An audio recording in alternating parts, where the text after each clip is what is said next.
Assalamualaikum, salam sejahtera. Saya Nazri Kahar, bertemu sekali lagi bersama saya dalam Agenda Awani. Rakaman dilakukan di World Trade Center Kuala Lumpur. Dalam era COVID-19 ini, kita terus memasuki fasa ketiga PKP ataupun MCO.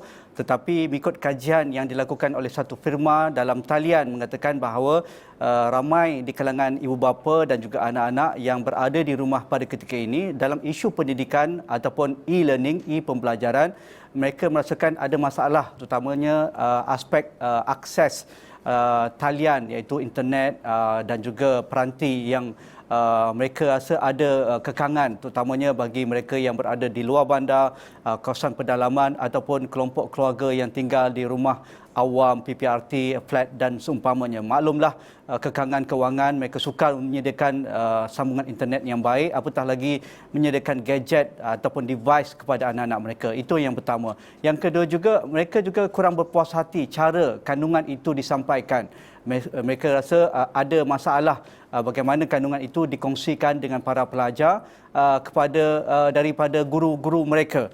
Sama ada melalui Telegramnya, melalui WhatsAppnya ataupun melalui aplikasi Zoom ataupun Microsoft dan juga Google Classroom. Jadi semuanya ini sedang berlegar di kalangan ibu bapa dan tempoh PKP dilanjutkan. Tidak tahu bilakah akan diangkat ataupun dihentikan tempoh PKP. Maksudnya pembelajaran ada masalah di rumah.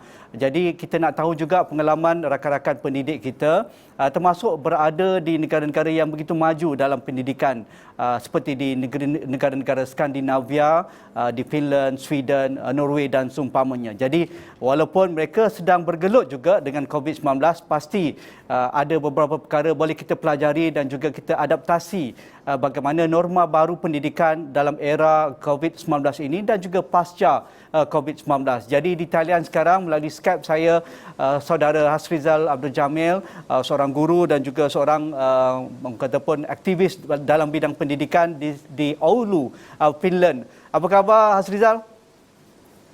Khabar baik, terima kasih Tuan Haji. Okey, sebagai pembukaan, adakah Finland juga bergelut untuk menghadapi COVID-19 ini, Hasrizal? Setakat ini kebanyakan kes tertumpu di ibu negara Helsinki dan sekitarnya, dan pada hari ini jumlah kes kalau yang saya lihat tadi lebih kurang dalam 3,600 kes dan jumlah kematian sudah mencecah 59 kes. Jadi kalau dari segi perubahan cara hidup, kawalan ke atas pergerakan tu saya rasa lebih banyak dirasai oleh mereka yang berada di Helsinki. Bagi saya yang duduk 650 km ke utara ni mungkin kurang sikitlah terasa. Tapi kesnya masih bertambah daripada semasa ke semasa. Pada isu pendidikan, adakah Finland juga berhadapan dengan isu pendidikan seperti mana negara-negara lain? Dari pandangan kataupun WEF misalnya, hampir 1 bilion anak-anak pelajar kita sama ada sekolah rendah, prasekolah dan juga sekolah menengah sekarang sudah pun tidak ke sekolah. Mereka tertinggal classroom mereka dan mereka terpaksa hidup di rumah dalam era lockdown ini. Jadi apa yang boleh kita pelajari bagaimana pendidikan di rumah ini, Hasrizal? Oleh kerana Finland ni adalah negara yang agak, saya boleh katakan, terkehadapan dari segi Global Connectivity Index tu, Finland duduk nombor 7. Jadi dari segi facilities, kemudahan tu tak ada masalah sangatlah. Misalnya kami di Oulu ni wifi berada di mana-mana saja. Jadi dari segi nak memindahkan pembelajaran daripada universiti, daripada sekolah ke rumah masing-masing tu, dari segi tu tak ada masalah sangat. Cuma di peringkat awal saya tengok juga yang sekurang-kurangnya guru-guru kepada anak-anak kami ni, di peringkat awal tu nampaklah macam mereka semata-mata pindahkan apa yang ada dalam pembelajaran biasa ke atas talian, dan ini menimbulkan banyak masalah kepada anak-anak. Contohnya macam bila nak kena submit, pukul berapa nak kena selesai. Tapi perlahan-lahan saya nampak guru-guru mula mengubah suai dan selalu mendapatkan maklum balas daripada pelajar dan juga ibu bapa. Jadi bila dah masuk dalam 3 minggu sebulan ni, banyaklah perubahan yang telah dibuat, flexibility dan juga dari segi kemudahan. Contohnya anak-anak kami diberikan pinjaman laptop daripada sekolah supaya setiap seorang ada laptop masing-masing lah.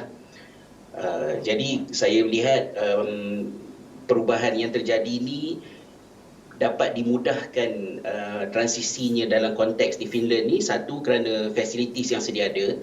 Kemudian yang kedua, mungkin kerana latihan yang telah diterima oleh guru-guru di sekolah tu berada pada tahap yang baik. Jadi proses untuk mereka mengubah cara mereka mengajar dan mengendalikan dan mereka bentuk pembelajaran tu agak cepat sikit lah. Dalam 2 minggu tu saya rasa dah okey lah. Okey. Awal-awal tu nak marah juga tengok.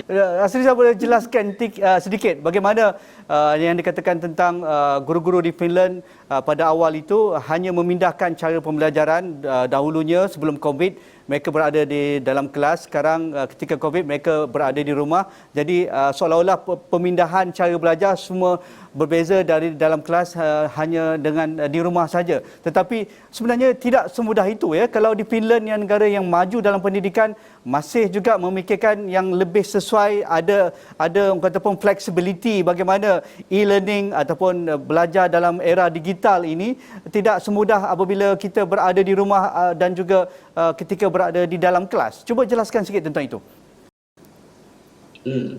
Kalau contoh yang mungkin paling mudah yang saya beri untuk subjek home economics, para pelajar diminta untuk memasak masakan tertentu yang sepatutnya mereka masak di dapur di sekolah, sedangkan bahan-bahannya tak ada di rumah. Jadi dia macam memaksa pelajar untuk keluar pergi ke kedai membeli, sedangkan kita nak mengawal pergerakan.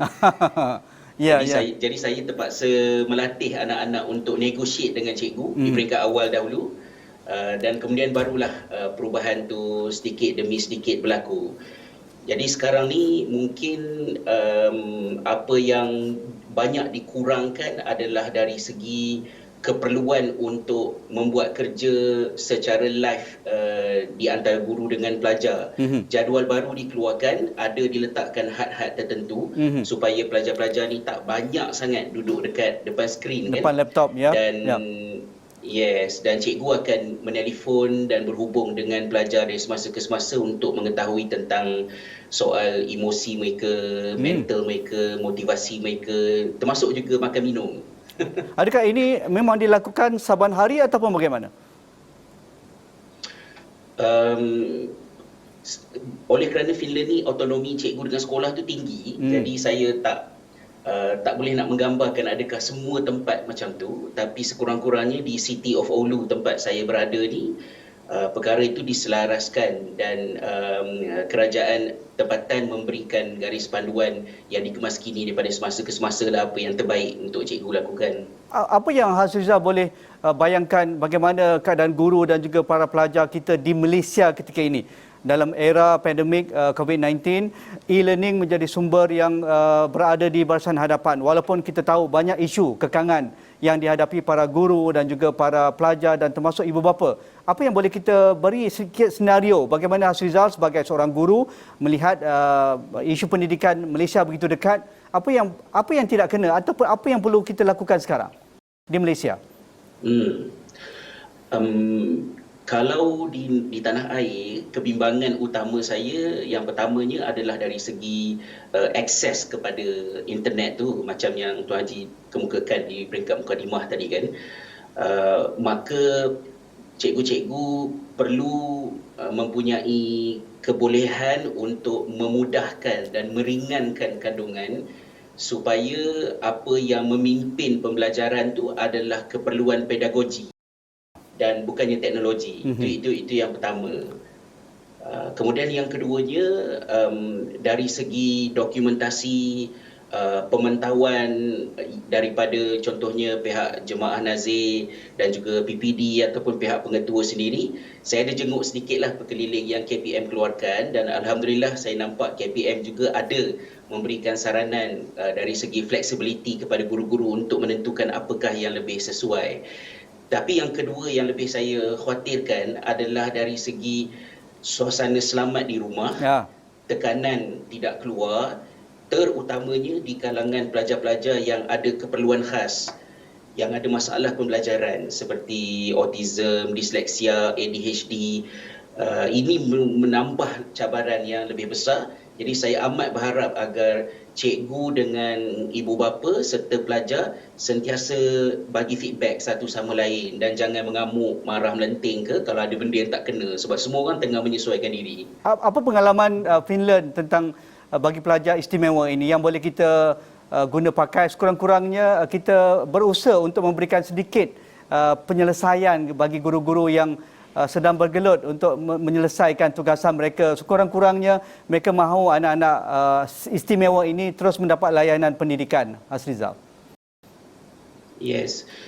Sebelum daripada musim COVID-19 ni, Finland memang sudah menjadikan, kalau kita katakan sebagai personalization itu sebagai core dalam praktis di kelas.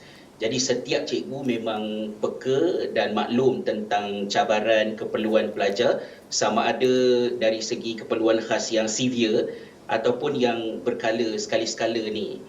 Maka bila cikgu merancang dan menyediakan kandungan pembelajaran, dia sentiasa mengambil kira kondisi setiap pelajar tu. Jadi walaupun di Finland ni cikgu tidak penat dengan lesson plan, nak kena buat rekod, tapi kepenatan mereka adalah kerana mereka mengambil kira setiap pelajar.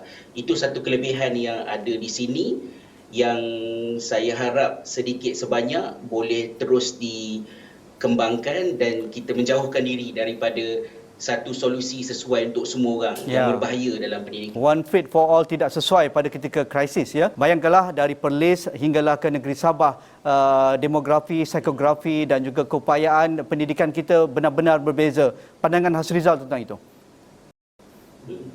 Saya secara peribadi memang dah lamalah memperjuangkan pentingnya untuk guru-guru diperkasakan dan diberikan kepercayaan untuk mereka itu menentukan sendiri keutamaan di dalam kelas masing-masing. Tetapi kita tahu ada banyak cabaran, formaliti dan situasi COVID-19 ni semacam memaksa untuk benda itu mesti dibuat. Jadi di situlah saya lihat contohnya kalau di tanah air seperti PPD dan lain-lain boleh meningkatkan peranan mereka dari segi membimbing guru dan membantu guru untuk mereka bentuk pembelajaran dan mengurangkan aspek memantau dokumentasi dalam suasana yang ada macam sekarang ni lah. Itu yang mesti dibuat sekarang. Ketika era pandemik ini adalah satu era berkaitan dengan pengalaman ataupun user experience, dan pastinya anak-anak yang sedang mendapat arahan daripada guru-guru, ada yang mungkin menggembirakan, ada yang mungkin yang menyusahkan ataupun terlampau complicated yang tidak dapat mengikut ataupun aturan pendidikan dalam talian ataupun e-learning ini. Kenapa ini penting untuk memberikan satu kegembiraan bagi anak-anak walaupun mereka tertekan tinggal di rumah, tidak boleh keluar berjumpa rakan-rakan, tetapi sekurang-kurangnya e-learning ataupun apa juga yang dilakukan oleh para guru, sama ada dalam talian, melalui digital ataupun pendidikan melalui TV ataupun radio ataupun secara ataupun bersemuka itu, wajar diberikan satu kepercayaan, pengalaman yang begitu manis buat mereka, sekurang-kurangnya pada ketika era krisis ini. Hasrizal. Yes. Kalau daripada pemahaman kita dalam sains pembelajaran, ketika murid-murid bersama dengan cikgu dalam kelas sekalipun, semasa cikgu mengajar, tidak semestinya pelajar belajar. Dia adalah dua senario yang berbeza, kan? Ya. Dan hal itu jadi lebih mencabar dalam situasi yang ada sekarang ni. Maka sangat penting untuk guru mengambil kira bahawa pelajar-pelajar ni mereka bukan duduk dalam vacuum yang kita boleh bagi konten dan kemudian mereka belajar. Apa yang penting ialah macam mana nak jadikan pembelajaran tu sebagai sesuatu yang meaningful, yang bermakna kepada pelajar ni. Jadi adalah bagus kalau sekiranya cikgu-cikgu boleh memanfaatkan situasi semasa untuk pelajar-pelajar ni bagi kontekstual berlaku kepada apa yang dia belajar. Jadi jangan factual learning sangatlah, jangan apa nak hafal dan sebagainya kurangkan, tapi banyakkan pelajar ni untuk reflect, kaitkan apa yang nak belajar dengan situasi yang dihadapi dan serba sedikit cuba untuk babitkan secara positif anggota keluarga yang ada bersama. Sebab cabaran utama pelajar-pelajar dekat rumah ni ialah mereka tak jumpa kawan-kawan mereka, dan itu satu tekanan yang besar lah kepada pelajar-pelajar.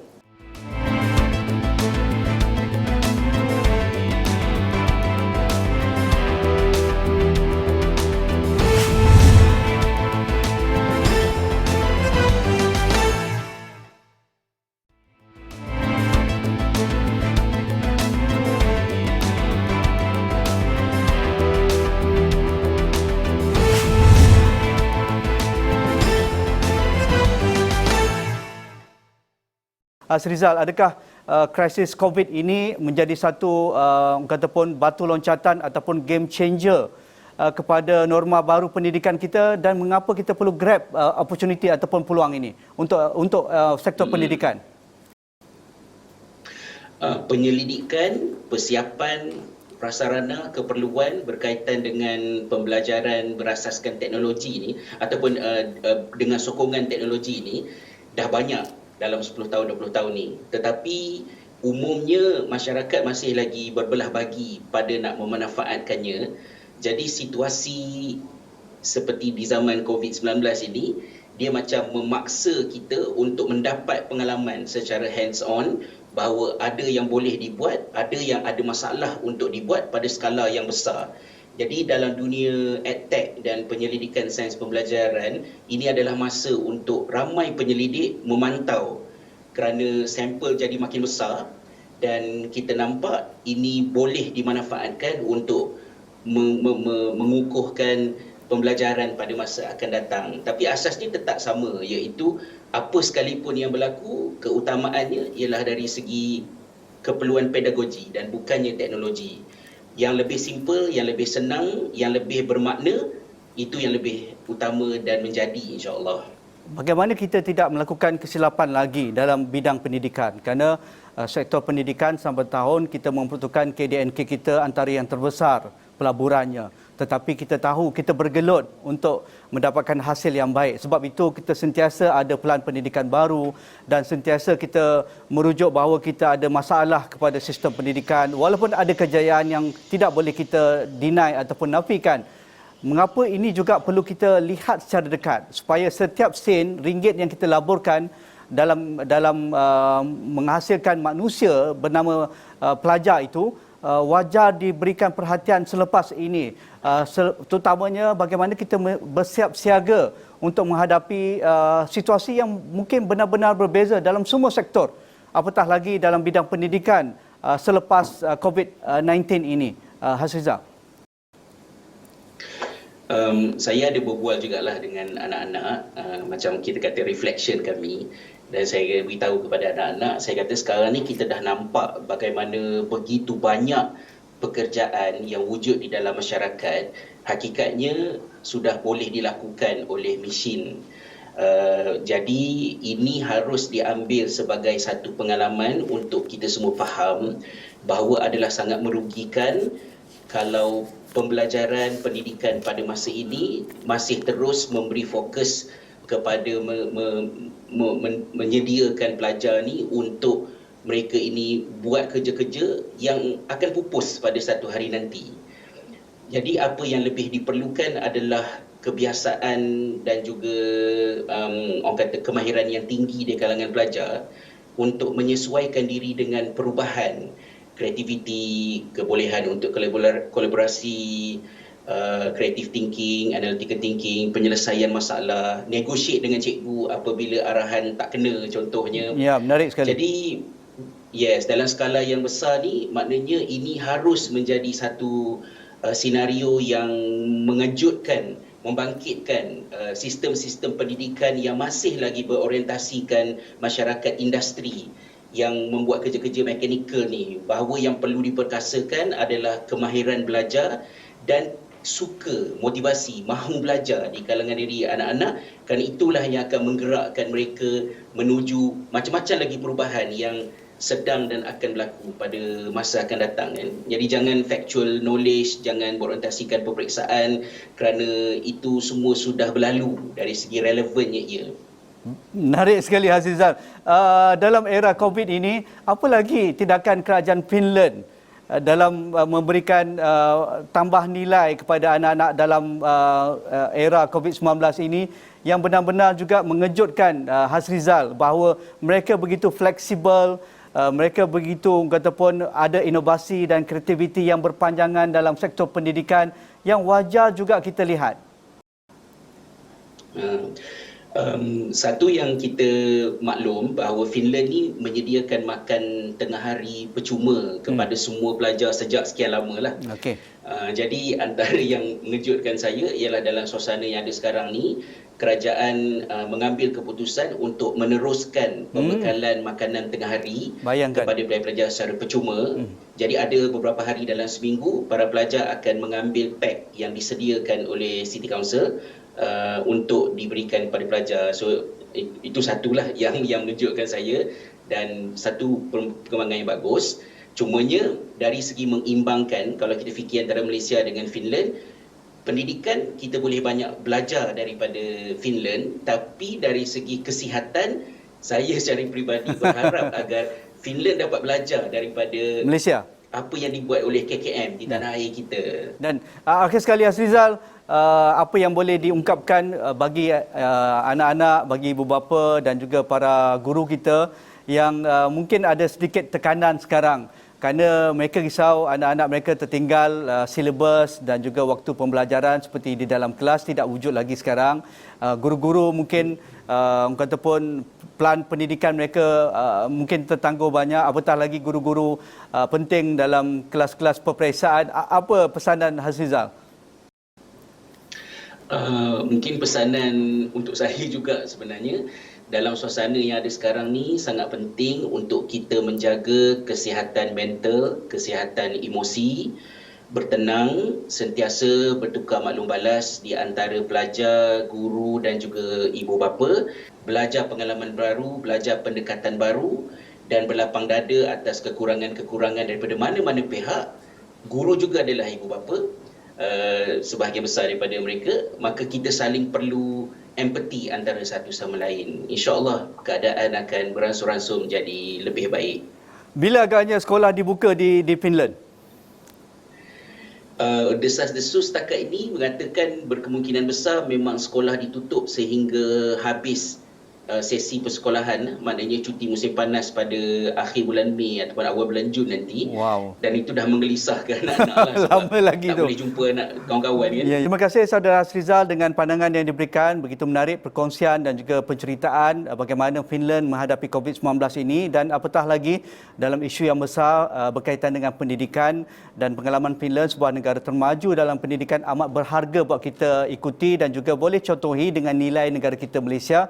Dan kita mengharapkan cikgu di luar sana dan para guru kita sentiasa tabah, sabar, kurangkan tekanan, kurangkan stres. Berkongsilah cerita anda dengan rakan-rakan dan juga ibu bapa supaya kita dapat melalui era PKP COVID-19 ini dengan baik.